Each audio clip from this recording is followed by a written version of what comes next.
அதிமுக முதற்கட்ட வேட்பாளர்கள் பட்டியல் வெளியாகி இருக்கக்கூடிய நிலையில் 21 முன்னாள் அமைச்சர்களுக்கு இந்த முறை வாய்ப்பு அளிக்கப்பட்டிருக்கிறதையும் நாம் பார்த்து வருகிறோம். எந்தெந்த தொகுதிகள் செல்வாக்கு மிகுந்த தொகுதிகளாக அவர்கள் கணக்கிட்டார்களோ அதே தொகுதிகள் இந்த முறை அதிமுக வெளியிட்டு இருக்கிறதா? அது தொடர்பான உங்களோட தகவல் என்ன?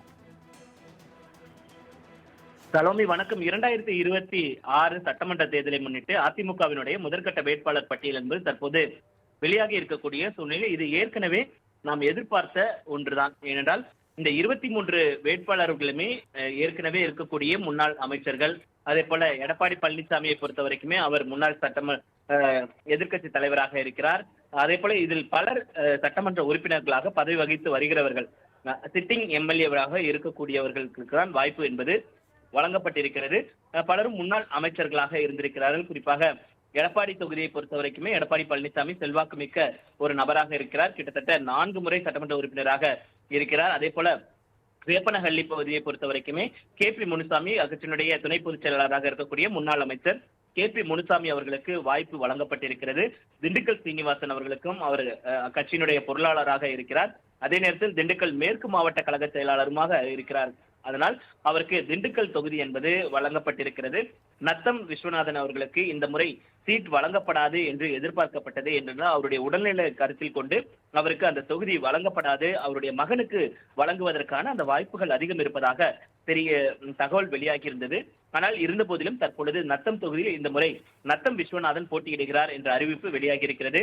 அதே போல எதிர்பார்த்த ஒன்று தொண்டமுத்தூர் SP வேலுமணி அவர்கள் ஒவ்வொரு சட்ட தேர்தலிலும் அவருடைய பெயர் என்பது இடம்பெற்றிருக்கக்கூடிய சூழ்நிலையில் அவர் நிச்சயமாக வெற்றி பெறக்கூடிய ஒரு செல்வாக்கு மிக்க தொகுதியாக தொண்டாமுத்தூர் தொகுதி இருக்கிறது.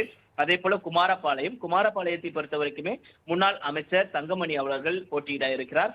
அவர் ஏற்கனவே அந்த தொகுதியில் போட்டியிட்டு வெற்றி பெற்றக்கூடிய ஒரு தொகுதியாக இருக்கிறது. அதே போல ஜெயக்குமார் ராயபுரம் கடந்த முறை 2021 சட்டமன்ற தேர்தலில் அவர் தோல்வியை தழுவியிருந்தாலும் இந்த முறை எப்படியாவது வெற்றியை பறித்துவிட வேண்டும் என்பதற்காக பல ஆண்டுகளாக பல நாட்களாக அவர் ராயபுரம் தொகுதியில் முகாமிட்டு பல்வேறு நலத்திட்ட உதவிகளாக இருக்கட்டும், மக்களுடைய பல்வேறு நிகழ்ச்சிகள், குடும்ப நிகழ்ச்சிகளுக்கெல்லாம் செல்லக்கூடிய அந்த நிகழ்வுகளை நம்மால் பார்க்க முடிகிறது. அதே போல மயிலம் தொகுதி குறிப்பாக CV சண்முகத்தை பொறுத்த வரைக்குமே அவர் விழுப்புரம் மாவட்ட கழக செயலாளராக இருந்தாலும் விழுப்புரம் கடந்த முறை 2021 சட்டமன்ற தேர்தலின் போது விழுப்புரம் தொகுதியில் போட்டியிட்டு அவர் தோல்வியை தழுவி இருந்தார். இந்த நிலையில்தான் தனது சொந்த தொகுதியான மயிலம்க்கு அவர் இடம்பெயர்ந்திருக்கிறார். அதே போல மதுரை மேற்கே செல்லூர் ராஜு செல்வாக்கு மிக்க ஒரு நபராக அறியப்படுகிறார். மதுரையின் முகமாக அவர் பார்க்கப்படக்கூடிய சூழ்நிலையில் அவருக்கு மதுரை மேற்கு என்பது அவருக்கு ஒதுக்கப்பட்டிருக்கிறது. பாலக்கோடு தொகுதி 4 சட்டமன்ற தேர்தல்கள் 4 சட்டமன்ற உறுப்பினராக 4 முறையும் அன்பழகன் தான் சட்டமன்ற உறுப்பினராக இருக்கிறார். செல்வாக்கு மிக்க நபராக இருக்கிறார், முன்னாள் அமைச்சராக இருக்கிறார். அதனால் அவருக்கு பாலக்கோடு தொகுதி என்பது ஒதுக்கப்பட்டிருக்கிறது. நன்னிலம் தொகுதியை பொறுத்த வரைக்குமே காமராஜ் அவருக்கு ஒதுக்கப்பட்டிருக்கிறது. அவரும் செல்வாக்கு மிக்க நபராக மாவட்ட கழக செயலாளராக இருக்கக்கூடிய சூழ்நிலையில் நன்னிலம் தொகுதி ஒதுக்கப்பட்டிருக்கிறது. வேதாரண்யம் OS மணியன் அவர்கள் நாகப்பட்டினம் மாவட்ட கழக செயலாளராக இருக்கக்கூடிய சூழ்நிலையில் அவருக்கு அங்கு வாய்ப்பு என்பது வழங்கப்பட்டிருக்கிறது. அவர் தொடர்ச்சியாக சட்டமன்ற உறுப்பினராக பணியாற்றி வருகிறார். விராலிமலை கடந்த முறை 2021 சட்டமன்ற தேர்தலில் கடுமையான ஒரு போட்டி நிலவக்கூடிய ஒரு தொகுதியாக இருந்தது. இருந்த போதிலும் விஜயபாஸ்கர் அவர்கள் புதுக்கோட்டை மாவட்ட கழக செயலாளராக இருக்கக்கூடிய சூழ்நிலையில் அவர் விராலிமலை தொகுதியில் களம் காண்கிறார். நிச்சயமாக வெற்றி பெற்று விடுவார் என்ற ஒரு முனைப்பு இருக்கிறது. அதே போல கடம்பூர் ராஜு அவர்கள் கோயில்பட்டி தொகுதியில் களம் காண்கிறார், முன்னாள் அமைச்சர். ஏற்கனவே கடந்த 2021 சட்டமன்ற தேர்தலில் அம்மா மக்கள் முன்னேற்ற கழகத்தின் பொதுச் செயலாளர் TTV தினகரன் அவர்கள் நேரடியாக அங்க களமிறங்கியிருந்தார். அவரை கிட்டத்தட்ட 12,000 வாக்குகள் வித்தியாசத்தில் தோற்கடித்து வெற்றியை பெற்றார். இந்த முறை கடுமையான போட்டி இருக்கும் என்றும் எதிர்பார்க்கப்படுகிறது. ஏனென்றால் கோவில்பட்டி தொகுதி என்பது புதிதாக அம்மா மக்கள் முன்னேற்ற கழகத்திலிருந்து இணைந்த கடம்பூர் ராஜா அவர்களுக்கு திமுகவில் வாய்ப்பு வழங்கினால் அது மிகப்பெரிய ஒரு கடுமையான போட்டியை உருவாக்கும். ஏனென்றால் கடம்பூர் ராஜா பேரூர் தலைவராக இருக்கிறார். அதனால் அந்த தொகுதிகளில் மிக கடுமையான ஒரு சவாலான ஒரு போட்டி இருக்கும் என்று எதிர்பார்க்கப்படுகிறது. திருமங்கலம் தொகுதி RB உதயகுமார் அவருக்கான தொகுதி தான். ஆனால் இந்த முறையும் அவருக்கு கடுமையான சவால்கள் இருக்கும் என்று எதிர்பார்க்கப்படுகிறது. என்றால் திமுகவை பொறுத்த வரைக்குமே சேடப்பட்டி முத்தையா உடைய மகன் சேடப்பட்டி மணிமாறன் அவர்கள் களம் காண்கிறார்.